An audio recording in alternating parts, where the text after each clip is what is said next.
Hey, welcome to the channel. It's Jack, the muscle and mobility maker with Stronghold Strength and Conditioning. And today, I'm going to be taking you through some exercises that can help you with your hiatal hernia. But before we get into it, make sure you take a moment and hit that subscribe button so that you don't miss out on future content like this. Every Saturday, I'm putting out videos showing you how to resolve aches and pains, prevent injuries, and overall optimize your performance inside the gym and outside of it in your daily life and routine, and it doesn't get better than that. So take advantage of it. Ready? Let's go ahead and dive into this one.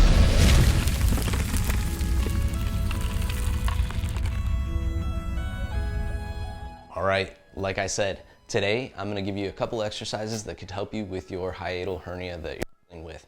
First of all, it's important to understand what's happening when you have a hiatal hernia. So a hiatal hernia is when part of the stomach is going to push up through the diaphragm into the chest cavity where it is not intended to be. When you have a hiatal hernia, you might be experiencing symptoms such as heartburn, acid reflux. You might experience shortness of breath. You could even experience gastrointestinal bleeding, abdominal pain, chest pain. So in more severe cases, which are considered paraesophageal hiatal hernias, those are things that you do want to make sure that you have medical care for if you have something that's a little more severe in the symptoms that you're experiencing. The more common and less severe is called a sliding hiatal hernia. And this is where just part of the junction where the esophagus meets the diaphragm there, the stomach pushes up through into the chest cavity. So this is the less severe but more common of those two hiatal hernias, and these are the exercises that will help with those situations overall. So let's go ahead and take a look at them, and we'll describe them as we go along here. All right, the first thing we're going to start with is some diaphragmatic breathing. This is a very simple position. You're just going to lay on your back with your feet planted so your knees are up. You're going to put one hand on your stomach and one hand on your chest. You want to roll your shoulder blades down and back, and then we are going to keep the lips sealed with the tongue to the roof of the mouth with the tip of the tongue right behind your front two teeth. From here, nasal only, we're going to breathe in, filling the abdomen. You should feel that hand on the stomach rise as you take that nice deep inhale, and then you're going to exhale slowly through the nose and feel that hand also fall as you exhale. Now you do want to challenge your depth of your inhale and your exhale a little bit. So just take it to a point where you can actually feel a little bit of strain on the breathing and then also a little bit of strain on the exhale, almost as if you're slightly pushing that air back out. Do this and gradually build your tolerance and your ability to increase more the breath that you're filling the abdominal cavity with.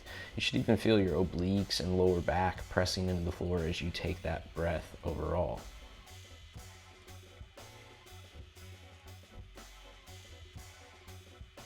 Next, you can pretty much stay in the same position, but we're going to move the hands up to the chest, keep those shoulder blades rolled down and back. And now we're going to perform some pelvic tilts. So you'll see that I roll my tailbone back into the floor, arching my low back intentionally as much as I'm able to. And then I'm going to flatten my low back to the floor, curling my tailbone under, and you'll feel your glutes engage a little bit. You might feel like your butt almost kind of picks up off the floor when you do that arch there. So it's low back arched off the floor, and then flatten the low back, pulling it to the floor as you go ahead and engage the glutes and tuck the tailbone here. And you're just transitioning between those two positions, and you want to gently feel each of those positions really flexing the musculature on each end. So when you're arching the low back, you should feel your low back muscles contracting into that engagement. You should feel yourself pulling your tailbone into the floor in that way. And then when you curl under and tuck that tailbone, you're going to feel your abs actually working quite a bit, your obliques, your glutes, all flexing to create that movement at the same time.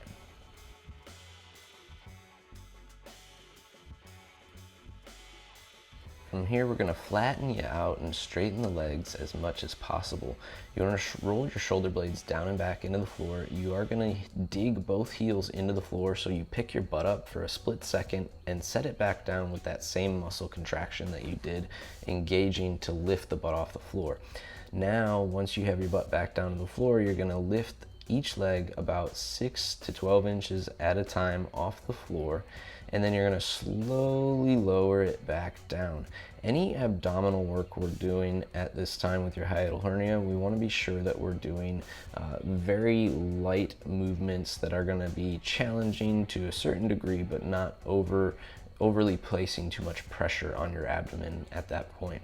So it's very important that you're careful about not doing too much heavy work at this time, or doing too much core work that would be too strenuous in that way. So pay close attention to that. This should be very gentle. Take yourself to about 6 inches, hold it for a comfortable duration, and then slowly lower as you let it back down to the floor. And then lastly, we're going to turn you over and perform some cat-cows here with some segmenting of the spine.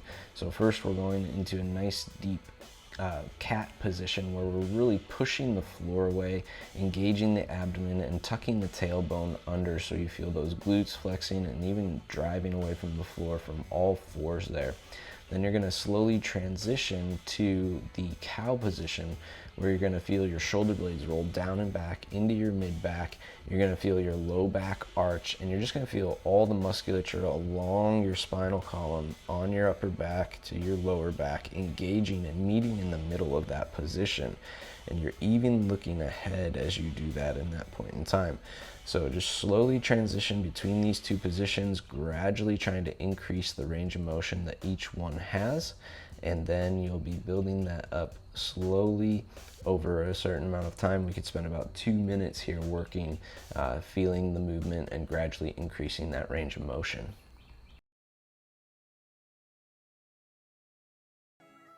All right, and there you have it. A few simple exercises that you can use to help with your hiatal hernia. If you like this video, make sure you let me know by clicking up that big thumbs up down below, and take a moment to share this one with a friend, especially if you know this is something that they are struggling with and need a few exercises that might help them along in the path. If you have other training aches and injuries that are keeping you from training at the overall intensity that you really want to and hindering your overall performance, then what I want you to do right now is drop down below in the description, fill out a coaching application, and schedule a mobility blueprint call.